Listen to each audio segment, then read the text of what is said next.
হবে। এরপরে আমি কাঁচা লঙ্কাগুলো দেব,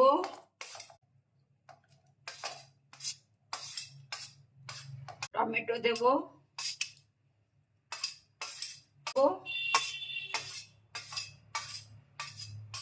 আর ধনে পাতাগুলো দিয়ে দেবো। ধনে পাতার সঙ্গে পুরো মিশে যায়।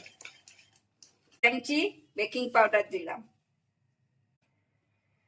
3 চামচি ময়দা, ফেটানো হয়ে গেছে। দেখুন এরকম ফেনা উঠবে।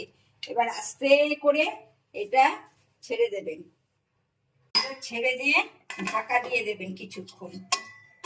আমাদের ডিমের কেক হয়ে গেছে বন্ধু। আমাদের ডিমের কেক, ডিমের কেক, কেকের মধ্যে ডিম না, ডিমের মধ্যে কেক।